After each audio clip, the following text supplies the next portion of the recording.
فأنا ناصح لإخواني بالصدع بالحق، تبيض وجوههم. السكوت في مسألة الحزبية يضرها، فاصدع بما تؤمر وأعرض عن المشركين. سلامي على دماج ورجالها والشيخ يحيى ودار العلم يا سعد بانيها. بسم الله الرحمن الرحيم. الحمد لله حمدا كثيرا طيبا مباركا فيه كما يحب ربنا ويرضاه. أشهد أن لا إله إلا الله وحده لا شريك له وأشهد أن محمدا عبده ورسوله صلى الله عليه وعلى آله وأصحابه ومن تبعهم بإحسان إلى يوم الدين. أما بعد، من حفظ الباب فليقرأ.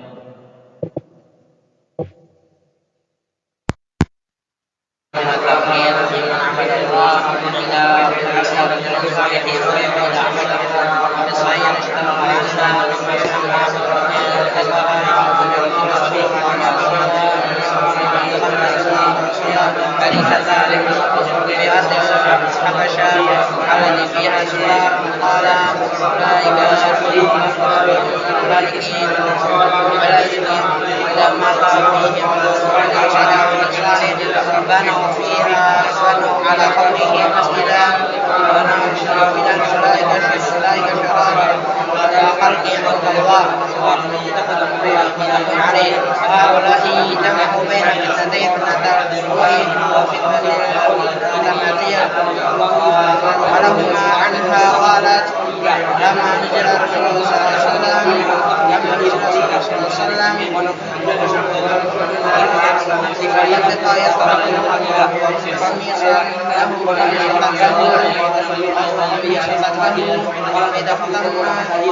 فإذا اختمنا يا كشفها فقال وكذلك لعنة الله اليهود والنصارى اتخذوا قبور أنبيائهم مساجد يحذروا ما صنعوا ولولا ذلك إبليس قبره أنه خشي أن يتخذ مسجدا فكان عليه ولمسلم جنب على رضا عنه فقال وهو أن يموت بخمس قال يقول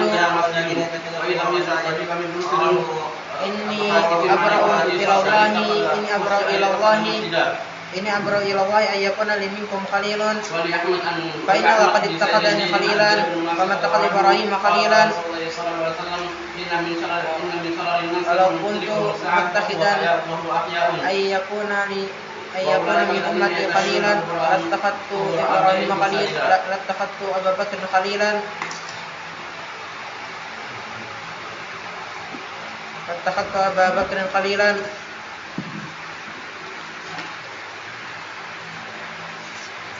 ألا وإن من كان قبلكم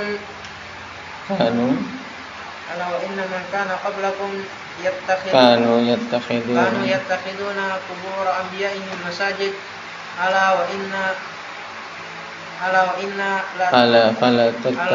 تتخذوا قبور مساجد فإني أنهاكم عن ذلك.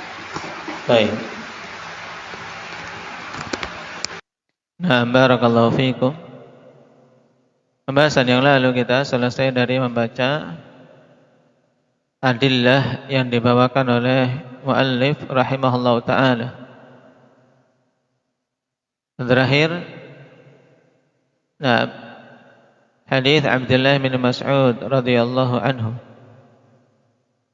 Nabi sallallahu alaihi wasallam mengatakan, "Inna min syirarin nas man tudrikuhumus sa'ah wa hum ahya."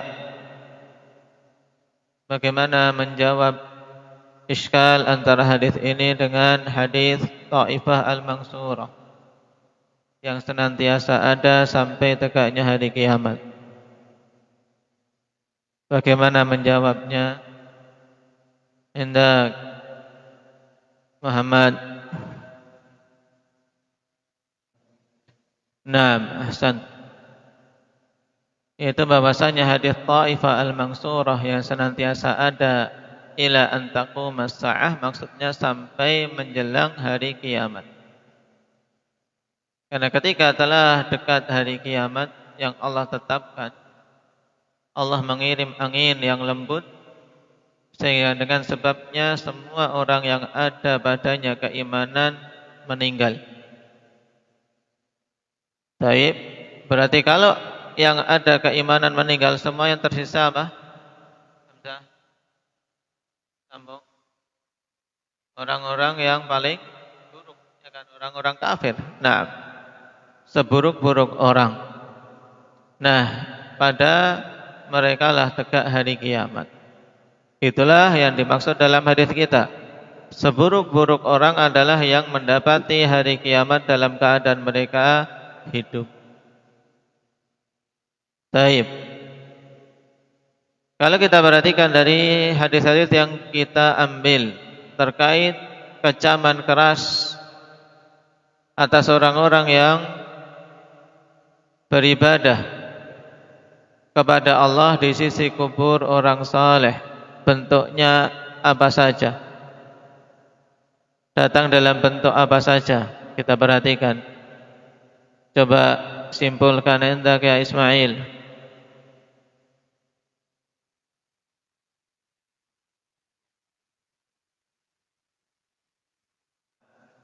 Tayyib, ahsanta. Ada 3 bentuk akhwan kalau kita bisa simpulkan di sini. Yang pertama pada hadis kisah Aisyah radhiyallahu anha. Naam, di akhir hayat Nabi sallallahu alaihi wasallam, di mana Rasulullah sallallahu alaihi wasallam melaknat orang Yahudi dan Nasara. Jadi ancaman laknat bagi orang yang melakukan demikian. Kemudian yang kedua, penegasan larangan secara sharih. Ala fala tattakhidul qubur masajid fa inni anhaakum an dzalik. Dalam hadis Jundub bin Abdillah. Kemudian yang ketiga, penegasan kalau mereka itu syirarul khalqi indallah, seburuk-buruk makhluk di sisi Allah Subhanahu wa taala. Taib. Sekarang kita baca masail yang dibawakan oleh Syekh rahimahullah. Fihi masail al-ula ma dzakara ar-rasulu fi man bana masjidan yu'badullahu fihi inda qabri rajulin salih walau sahhat niyatul fa'il. Nah, apa yang Rasulullah SAW sebutkan tentang orang-orang yang membangun masjid yang Allah Subhanahu wa taala diibadahi padanya di sisi kubur orang saleh, walaupun niat pelakunya itu benar. Diambil dari mana ini Hanafi? Masalah yang pertama diambil dari hadis tentang laknat Nabi sallallahu alaihi wasallam kepada orang-orang yang menjadikan kubur nabi-nabi mereka masjid. Nah, karena asal muasalnya mereka ya ibadahnya kepada Allah, niatannya untuk mengingat para anbiya war rasul agar tidak lupa. Seperti juga di umat ini ikhwan, banyak diadakannya peringatan maulid. Niatan awalnya mungkin mereka ingin mengingat Nabi agar mengingat Rasul sallallahu alaihi wasallam tersebut untuk dicintai dan seterusnya. Tapi caranya salah. Naam. Taib.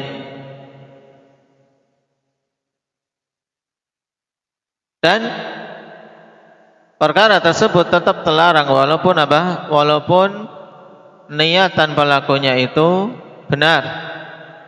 Kenapa, kawan? Karena hukum dalam masalah ini dikaitkan dengan apa? Dengan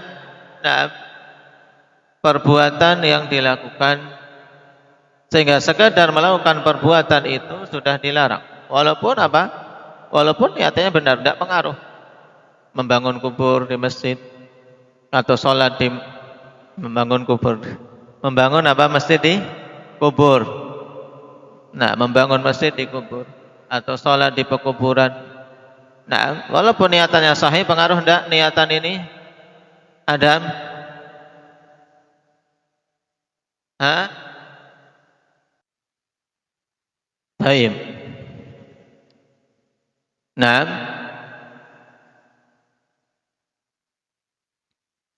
apa tadi pertanyaannya ke Adam apa?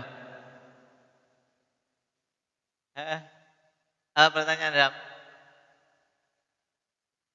Hah? Jawabannya apa? Apa pertanyaannya?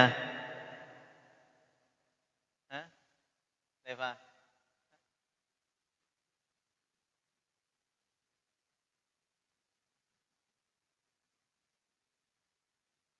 Walaupun apakah itu dibenarkan? Apa tadi jawabannya? Ya gitu.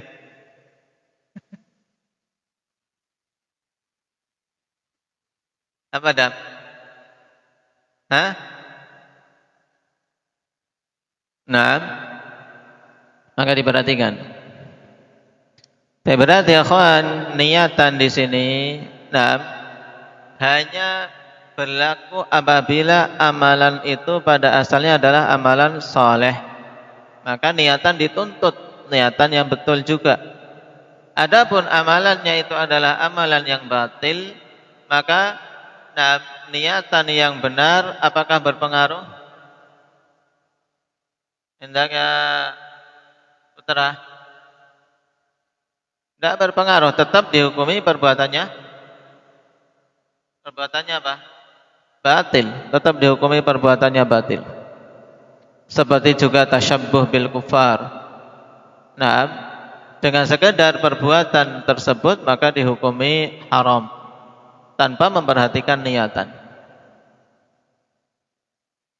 Ats-tsaniyah an-nahyu 'anit tamatsili wa ghiladul amri fi dzalik. Permasalahan kedua, larangan dari membuat patung-patung, demikian pula gambar-gambar makhluk bernyawa, serta kerasnya ancaman terhadap perkara itu. Jadi perkaranya tidak remeh, tapi perkaranya besar. Tentang masalah apa? Patung-patung dan gambar makhluk bernyawa. Yang dari masa ke masa perkara ini semakin diremehkan, bahkan yang sangat disayangkan kemudian semakin bertambah banyak yang bermudah-mudahan dengan menamakan atau mengatasnamakan dakwah. Nasallallahu al-afiyata wassalam. Gambar makhluk bernyawa fitnahnya besar. Taib, yang hal itu dilarang dengan keras. Pada orang yang menggambarnya diancam dengan asyaddun nasi adzaban yaumal qiyamah. Orang yang paling keras azabnya pada hari kiamat. Di antaranya al-musawwirun, orang-orang yang membuat, menggambar, memahat gambar-gambar makhluk bernyawa, patung-patung dan seterusnya. Kemudian yang melihat gambar, melihat patung, diberi perintah untuk menghancurkan dengan apa? Minimalnya memotong kepalanya. Taib, menghapus kepalanya. Sebagaimana dalam athar Abdullah bin Abbas radhiyallahu anhuma, Rasul mengutus Ali radhiyallahu anhu dengan perintah, la tada' suratan illa tamastaha. Jangan engkau biarkan satu gambar makhluk bernyawa pun kecuali engkau hapus. Nah, karena pada gambar makhluk yang bernyawa, baik 2 dimensi maupun 3 dimensi berupa patung, nah, padanya illah pelarangan yang hakiki, yaitu karena itu mudhahah li khalqillah, yaitu menandingi Allah dalam penciptaan. Kemudian yang kedua karena apa? Alasan dia sebagai sarana yang menjerumuskan manusia kepada kesyirikan. Taib. Dan kedua-duanya ada.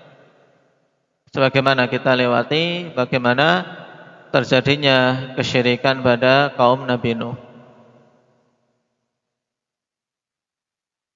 Belum lagi dampak dengan terhalanginya malaikat rahmah untuk masuk ke rumah. Ats-tsalitsah, al-ibratu fi mubalaghatihi sallallahu alaihi wasallam fi dzalik. Kaifa bayyana lahum hadza awwalan thumma qabla mautihi bi khamsin qala ma qala thumma lamma kana fi siyaqi lam yaktafi bima taqaddam. Ini perhatikan. Mengambil pelajaran dari apa? Mubalaghahnya Nabi, yaitu apa? Bersungguh-sungguhnya yang luar biasa. Dalam masalah ini memperingatkan apa? Jangan sampai menjadikan kubur sebagai masjid. Bagaimana Nabi sallallahu alaihi wasallam menjelaskan kepada mereka pertama kali di hari-hari masih sehat, Nabi jelaskan. Kemudian sebelum wafatnya beliau sejarak 5 hari. Di hadis siapa ini? 5 hari sebelum wafatnya Nabi, beliau memperingatkan ini jangan sampai menjadikan kubur sebagai masjid. Hadis siapa? Mukasyah.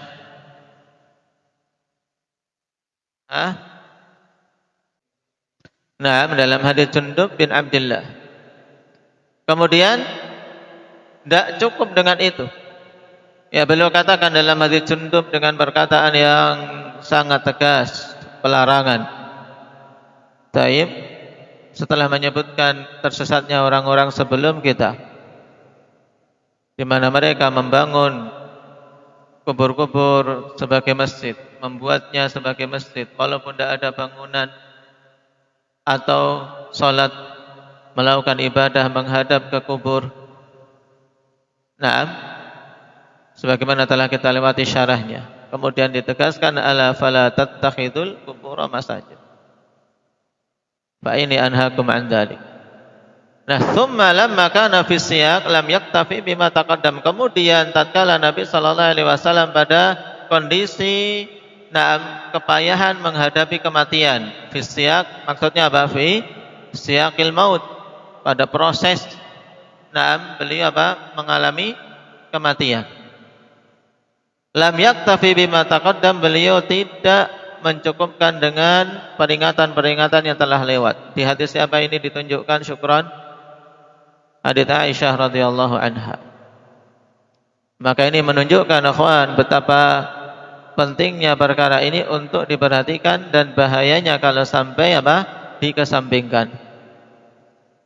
Karena perkara syirik, perkara yang sangat berbahaya, tidak boleh diremehkan. Demikian pula sarana-sarana yang mengantarkan kepadanya. Taib.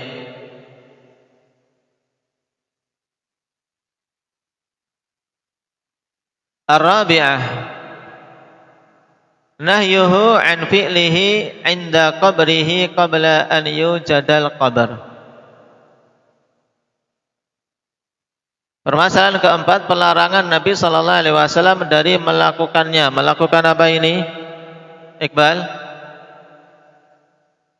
Menjadikan kubur sebagai masjid. Pelarangan Nabi dari melakukan perbuatan itu di sisi Nabi sallallahu alaihi wasallam, yaitu beribadah kepada Allah di sisi kubur Nabi. Padahal itu belum ada kubur Nabi. Nabi masih hidup. Tapi Nabi sudah mewanti-wanti untuk jangan sampai dilakukan ibadah di sisi kubur Nabi sallallahu alaihi wasallam. Jangan sampai kuburnya dijadikan masjid, padahal kuburnya belum ada karena Nabi masih hidup. Dan sungguh celaka ikhwan orang-orang yang malah lebih mengekor orang-orang Yahudi dan Nasara daripada mengikuti nabinya. Orang-orang Yahudi dan Nasara yang ittakhadhu qubur anbiya'ihim masajid, mereka menjadikan kubur-kubur nabi mereka sebagai masjid, tapi malah diikuti, sedangkan nabi kita yang jelas-jelas diutus kepada kita memperingatkan jangan sampai kubur itu dijadikan masjid, malah apa? Dikesampingkan larangannya. Al-khamisah annahu min sunanil yahudi wan nasara fi quburi anbiya'ihim. Ini jelas bahwasanya hal itu merupakan jalannya orang Yahudi dan Nasara pada kubur nabi-nabi mereka. As-sadisah la'nuhu iyyahum ala dzalik. Pelaknatan Nabi sallallahu alaihi wasallam kepada iyyahum, kepada siapa ini? Ilhan, Yahudi dan Nasara. Ala dzalik, ala dzalik maksudnya apa? Indak Talha. Membuat kubur dalam masjid, menjadikan apa? Kubur-kubur sebagai masjid. Naam. Athamina al-illatu fi adami ibrazi qabri. Naam.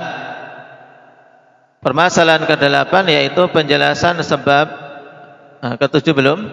As-sabi'ah anna muradahu sallallahu alaihi wasallam tahdhiruhu iyana an qabri. Nah, yang ke-7 yaitu bahwasanya maksud Nabi sallallahu alaihi wasallam adalah peringatan beliau kepada kita terkait dengan kuburnya. Taib Nabi apa? Memperingatkan pada kita agar jangan sampai kubur beliau dijadikan seperti apa? Kuburnya para nabi-nabi terdahulu yang dibangun padanya masjid-masjid oleh orang-orang Yahudi dan Nasara. Ini yuhadziru ma sana'u. Nah, sebagaimana perkataan Aisyah, Nabi memberikan peringatan dari apa-apa yang mereka lakukan, yaitu Yahudi dan Nasara, jangan sampai diterapkan pada kubur beliau. Terlebih lagi kubur-kubur yang lain. Nah,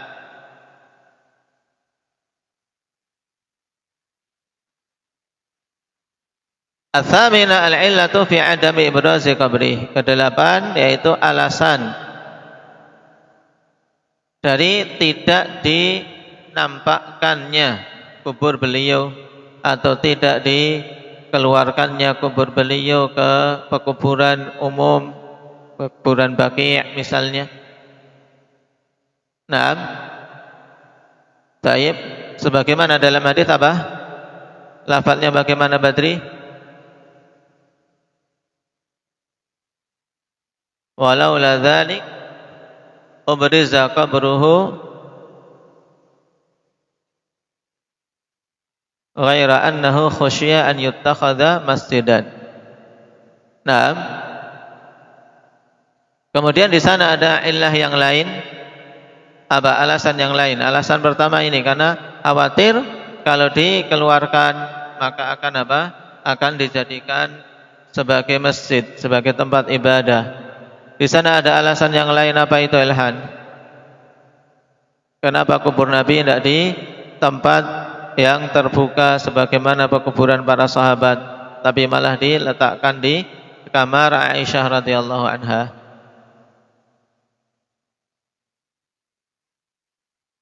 Nah, karena datang nas dalam hadisnya apa? Nah, hadis Abi Bakar As-Siddiq radhiyallahu anhu dalam Musnad Ahmad. Naam, ma qubida nabiyyun illa dufina haitsu qubida. Tidaklah satu nabi pun diwafatkan kecuali beliau dikuburkan di tempat di mana beliau wafat. Jadi dimanapun wafatnya maka dikuburkanlah di situ.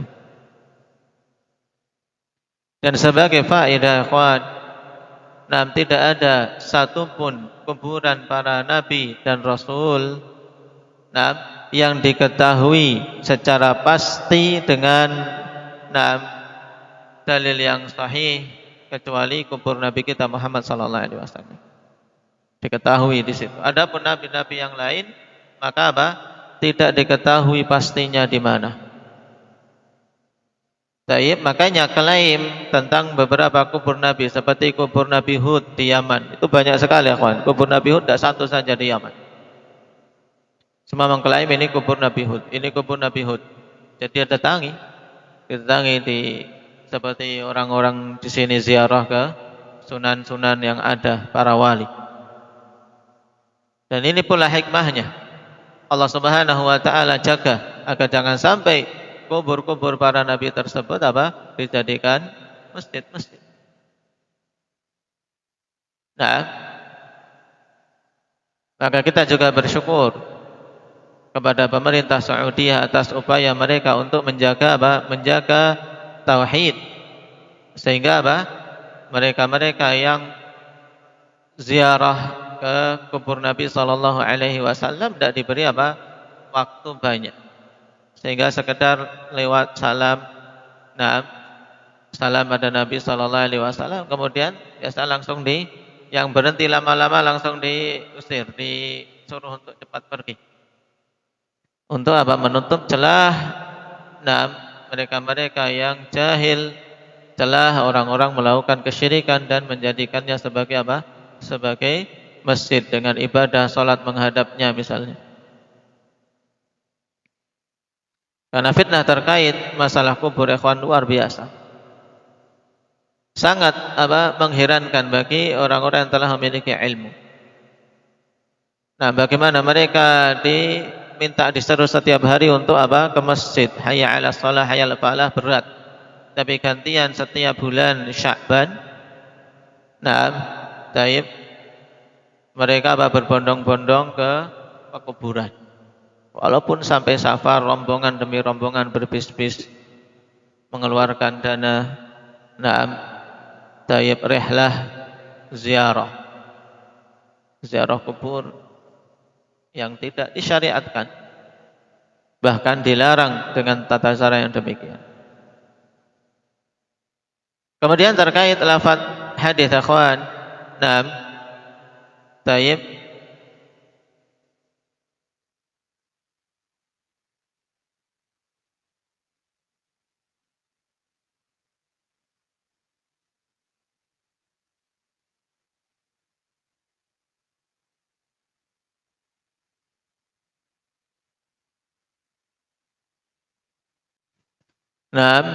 terkait lafaz hadis Aisyah akhwani fillah.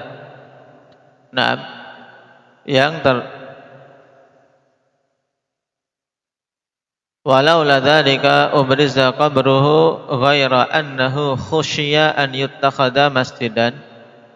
Memang datang dengan dua dhabt, dengan dhammah khusyiya an yuttakhadha masjidan, hanya saja dikhawatirkan dijadikan kubur Nabi itu sebagai masjid.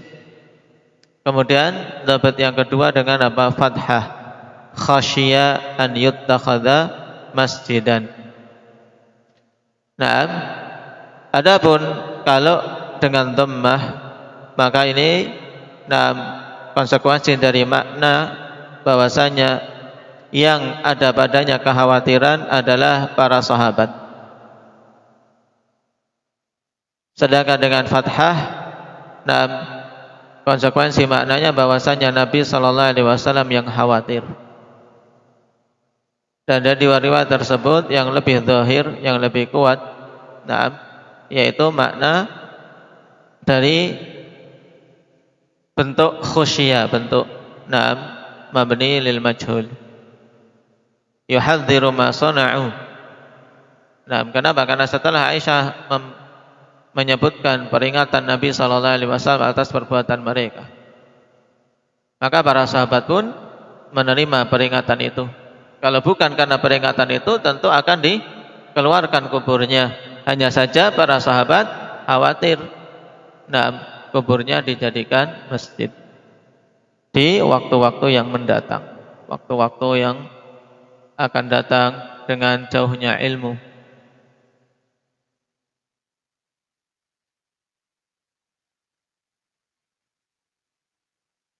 At-tasi'ah fi makna ittikhadhiha masjidan. Nah, ini diingat-ingat. Makna menjadikan kubur sebagai masjid. Ini kemarin kita bahas. Ada berapa bentuk? Abdullah Padang. Makna menjadikan kubur sebagai masjid. Taib, ada 3 makna menjadikan kubur sebagai masjid. Yang pertama dengan apa? Salat menghadap ke kubur. Kemudian yang kedua, salat di sisi kubur itu walaupun tidak menghadapnya. Dan yang ketiga, memang secara nyata membangun bangunan berupa masjid di kubur itu. Taib. Al-ashirah annahu qarana baina man ittakhadhaha masjidan wa baina man taqumu alaihi musa'ah. Fadzakara dzari'ata ila syirki qabla wuqu'ihi ma'a khatimati. Faedah yang ke-10, akhwan, bahwasanya Nabi menggandengkan antara orang-orang yang menjadikan kubur sebagai masjid dengan orang-orang yang tegak atas mereka hari kiamat. Perhatikan, yaitu apa? Inna min syirarin nas man tudrikuhumus sa'ah wa hum ahya walladzina yattakhiduna qubural masajid. Naam. Pada hadis Abdullah bin Mas'ud digandengkannya 2 hal ini. Nah, kita perhatikan Nabi menyebutkan dzari'ah, yaitu apa? Sarana yang mengantarkan kepada kesyirikan sebelum terjadinya. Nabi menyebutkan dulu sarana yang mengantarkan pada kesyirikan, yaitu menjadikan kubur sebagai masjid. Kemudian bersama itu disebutkan juga akhir yang akan didapat oleh mereka, yaitu menjadi syirarun nas. Nah, seburuk-buruk makhluk, sebagaimana yang menimpa orang-orang yang mereka masih hidup ketika hari kiamat tegak. Jadi sama-sama seburuk-buruk makhluk. Nah, mulai dari awal kemudian juga sampai akhir. Na'udzubillah. Berawal dari apa? Menjadikan kubur sebagai masjid, berakhir dengan kesyirikan. Taib. Barakallahu fikum. Ini 10 masail kita ambil. Yang tersisa kita ambil pada pertemuan yang akan datang. Naktahi bihadza, subhanakallah. Asyhadu an la ilaha